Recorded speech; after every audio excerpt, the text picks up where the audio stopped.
I'm not the pacifist, I'm sorry. I fought 4 years against the Germans, not regretted one damn day. So I can't stand here and say I condemn war as such, but I condemn the hurting of innocent and disabled people. This man is Bernard Fall. At 16, he was a guerrilla fighter with the French Maquis, twice wounded. At 20, he worked on the Nuremberg war crimes trials. At 26, he was with the French in Vietnam, researching firsthand for his PhD.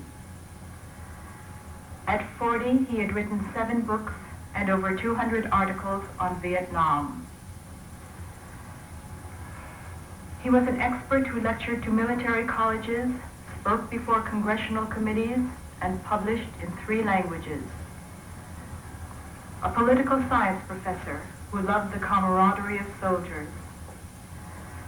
A man whose instinct for the facts made him carry a tape recorder into combat.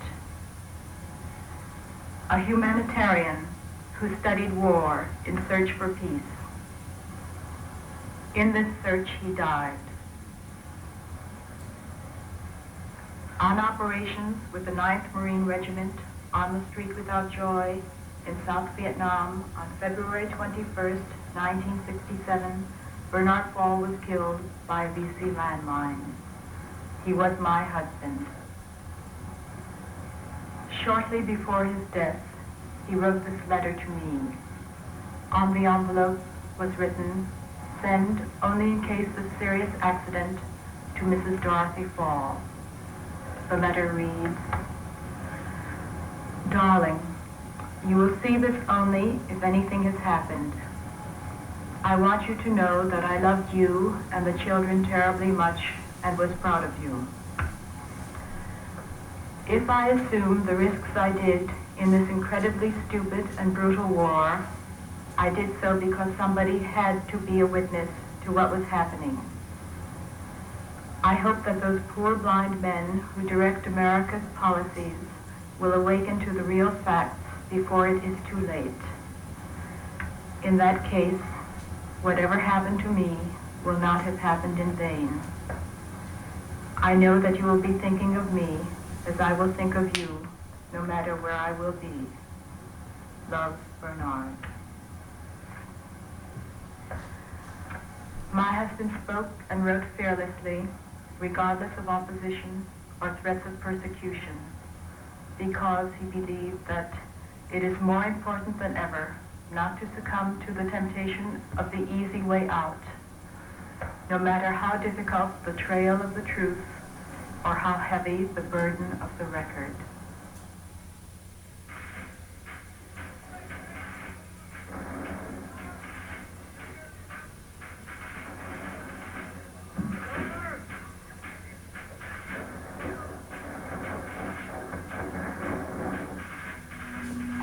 February 1967. This is Bernard Fall in the Street Without Joy, the old area where the French fought in 1953. We just walked across something like 12 kilometers of sand dunes. It was just normal march, a few shots one side, and at least one mine. But so far, so good. The voice in the background is that of a Vietnamese lieutenant who is talking to the Arvin 1st Division. We've got about 2 companies of Marines and a small detachment of about 10 Vietnamese regional and popular forces, some from our former communist guerrillas from this area. They don't look like they're worth a damn. But here they are. A Tory company picked up 2 Viet Cong suspects, which within a few seconds were confirmed to be Viet Cong supply carriers. A little girl, about 20, strapping girl, and by the time the Vietnamese left us, they were already beating them. Now, of course, it's small wonder that no civilians stay behind except a few old women. But Charlie Charlie Company has fallen very badly behind, and now there's a big hole in our left flank. And some people are running away from us. Obviously, they're getting out of the way. Trying to move across, we're going to start firing if they move. Don't win a firefight to pull. They got mortars, I think. Two mortars. And that's the appeal now for the Viet Cong to surrender.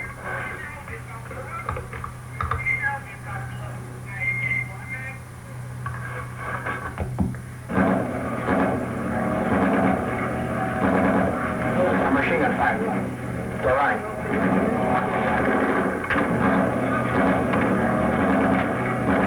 We are shooting at the Buffalo Boys, oh, for Christ's sake. Oh, my God. They're shooting at some buffaloes, apparently. Okay, but how does he know? That guy right in the sun. It's the hardest thing.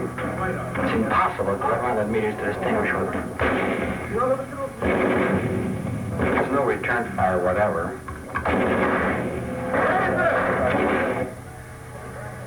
By tonight we'll know whether what we killed were genuine VC with weapons or simply people.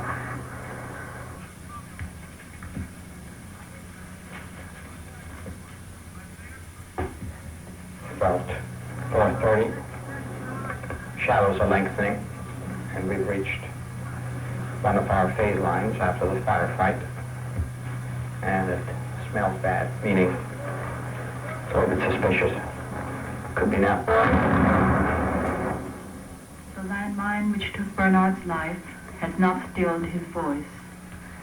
This film, from tapes of his lectures and interviews, is Bernard Fall's urgent warning to acknowledge the hard facts of this war and to face the choices which we as a democracy must make in Vietnam.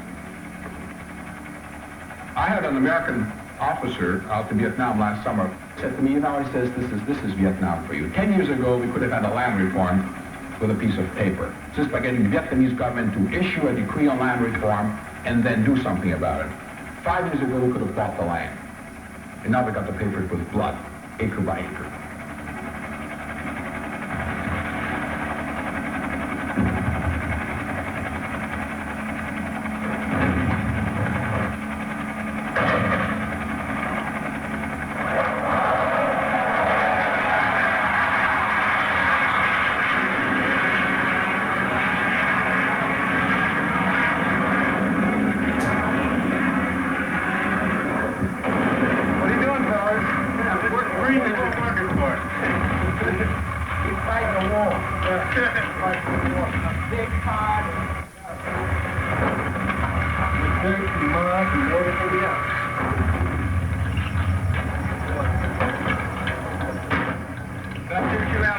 Charge 5, 24908, 443.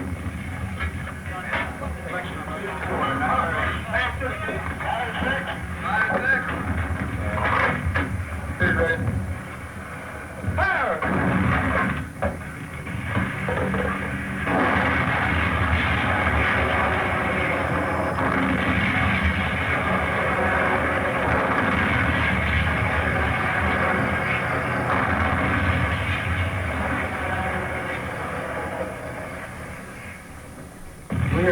We're up against the hardcore, the North Vietnam. Rest of them, they'll fight little bands. These guys out here, they don't give up so easy. They're just like us, just standing holy ground. Yeah, I just hope that they don't come. Fire!